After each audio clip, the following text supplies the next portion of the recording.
Segundo a Casa Branca, o governo de Israel aceitou os termos gerais de um acordo de paz proposto pelo presidente dos Estados Unidos, Joe Biden. Repita. Joe Biden, para acabar com a guerra contra o Hamas em Gaza. Vamos falar agora dessa notícia animadora com Lucas Bassani, nosso correspondente internacional, que nos traz mais detalhes. Boa noite, Luca. O que diz essa proposta? Tem chance mesmo dos reféns voltarem para suas famílias?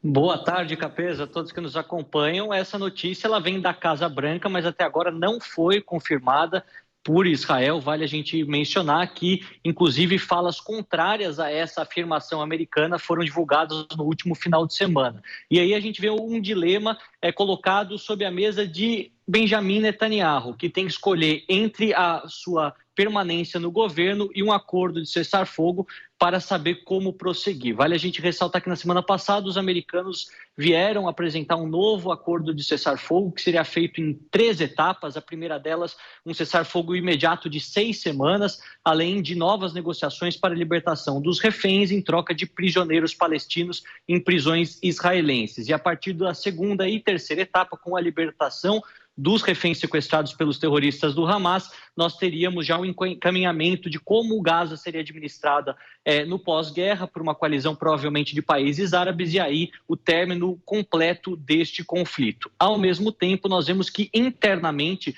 os partidos que formam a coalizão governista com o Likud, com o partido de Benjamin Netanyahu, já disseram que caso o premier assine qualquer acordo de cessar-fogo antes da destruição completa do Hamas, eles vão sair fora da coalizão, eles vão abandonar o barco, falando a linguagem mais popular, o que não daria maioria dentro do Knesset, dentro do parlamento israelense, e com isso novas eleições seriam chamadas, nas quais provavelmente Benjamin Netanyahu perderia feio o pleito e provavelmente nós teríamos depois ele sendo julgado por casos de corrupção, até mesmo por crimes contra a humanidade, crimes de guerra nas cortes internacionais. Então a gente vê que de um lado há uma pressão externa do principal aliado do Estado de Israel, os Estados Unidos, fazendo com que os israelenses aceitem este acordo e, por outro lado, uma pressão interna dos outros 2 partidos ultra-ortodoxos que compõem ali aquela coalizão de 3 partidos com Netanyahu para que não seja assinado esse acordo. A gente sabe que nesta balança a pressão americana acaba sendo mais forte,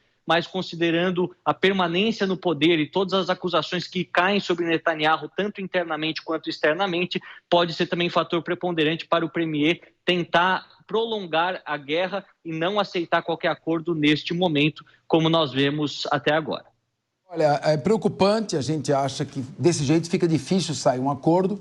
O próprio líder do Hamas, o Ismail Haniyeh, disse que uma das condições para qualquer acordo é o Hamas continuar governando a faixa de Gaza após a guerra. Então, nesse ponto, o professor John Mearsheimer, titular da Universidade de Chicago, costuma dizer que há uma certa identidade de propósitos, ou pelo menos divisão, entre a ultradireita israelense e o Hamas. Nenhum dos dois querem a solução de 2 estados e provavelmente não querem a solução do cessar-fogo. Como é que o Netanyahu vai trocar o cessar-fogo pela vida dele? Você não acha que fica difícil? Será que tem alguma chance, você que está aí próximo, mais próximo do que nós, tem mesmo alguma chance para a gente dar uma boa notícia para as famílias de reféns, como, por exemplo, Luca, pedindo licença a você, nós temos a foto aí, a produção, para colocar. Essa mulher chora dia e noite desde o dia 7 de outubro. Eu estive em Israel fazendo a visita, essa mulher diz: vocês sabem o que é ir ao quarto do seu filho arrumado e ele não estar lá?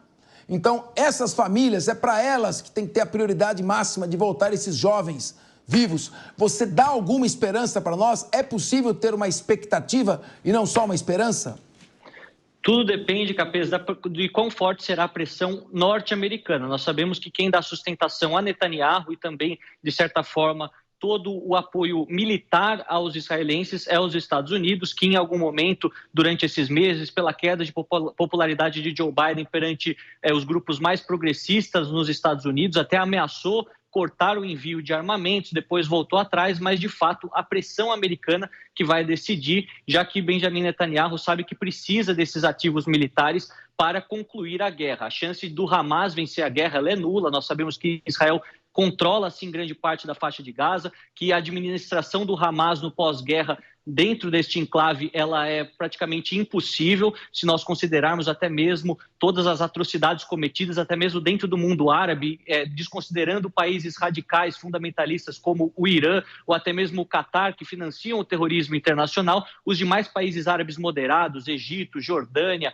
o Kuwait, Emirados Árabes, não querem que o Hamas permaneça controlando a faixa de Gaza, sobretudo o Egito, que é um país fronteiriço à faixa de Gaza. Então, é provável que haja, sim, um acordo sendo costurado para que talvez as lideranças do Hamas, que já moram fora de Gaza, de qualquer maneira, não sejam perseguidas, enquanto que há uma mudança política dentro do enclave, uma administração árabe, uma administração muçulmana para ter legitimidade. Não dá para os israelenses, sendo de outra etnia, outra religião, quererem comandar 2,5 milhões de pessoas, mas ao mesmo tempo tendo essas garantias de segurança, e isso vai determinar o futuro político de Benjamin Netanyahu, que também está muito atento a tudo que acontece nos Estados Unidos, principalmente as eleições americanas. Não podemos esquecer que daqui a pouco, mais 5 meses, teremos as eleições mais importantes desse ano de 2024. Tudo indica que há a possibilidade de Donald Trump voltar.